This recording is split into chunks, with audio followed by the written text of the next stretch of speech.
మనం బైక్ మీద కారులోనే వెళ్తుంటే దారి పొడుగునా మరీ ముఖ్యంగా సిగ్నల్స్ దగ్గర బిజీ సెంటర్లోనూ బెగ్గలు కనిపిస్తారు. అయ్యో పాపం రోడ్లపై అడుక్కుంటున్నారు కదా అనుకున్నారో మీరు తప్పులో కాలేసినట్టే. లక్షలకి పడగలెత్తిన బెగ్గర్స్ మన దేశంలో చాలా మంది ఉన్నారంట. ఆల్రెడీ మొన్న మధ్య హైటెక్ సిటీలో ఓ బెచ్చగాడు స్వైపింగ్ మిషన్ తో అడుక్కుంటా అందరినీ ఆశ్చర్యపరిచాడు. मैं छुट्टा देऊंगा माँ, भूख लगा क्या तो खाऊंगा माँ। भैया छुट्टा नहीं है। जो मैं देऊंगा छुट्टा देऊंगा माँ। नहीं है, कार्ड है मेरे पास। कार्ड है तो कार्ड लाऊं तो मेरे पर मशीन है, सेव कर लो। दिखाओ कार्ड मशीन। हाँ दिखाता हूँ। कार्ड का मशीन है। अरे इसके पास मशीन है। अरे इसके पास कार्ड मशीन है।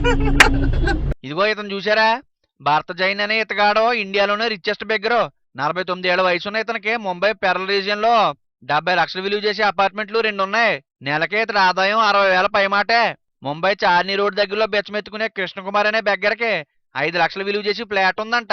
ఇక పాట్నాకు చెందిన సరస్వతీదేవి అనే మహిళా యాచకురాలు సంవత్సరానికి 36,000 రూపాయలు ఇన్సూరెన్స్ ప్రీమియం చెల్లింతుంది. అలాగే శంభాజీ కాలే అనే బెగ్గరకి షోలాపూర్ లో ఒక ఫ్లాటు, మరో 2 ఇండిపెండెంట్ హౌసెస్ ఉన్నాయంట. కోల్కతాకు చెందిన లక్ష్మి అనే పెద్దావిడ ఇప్పటికే భారీగా బ్యాంక్ బ్యాలెన్స్ కూడబెట్టిందంట. అందుకే ఎవరో కూడా బెగ్గింగ్ ని ఎంకరేజ్ చేయకండి. నిజంగా వికలాంగులు ముసళ్ళు ఉంటే వాళ్ళని ఓల్డేజ్ హోమ్లకి తరలించండి. అలాగే ప్రభుత్వాలు కూడా పిల్లల్ని మహిళల్ని బెగ్గింగ్ రాకెట్లోకి దింపుతున్న ముఠాలను అరికట్టాలి.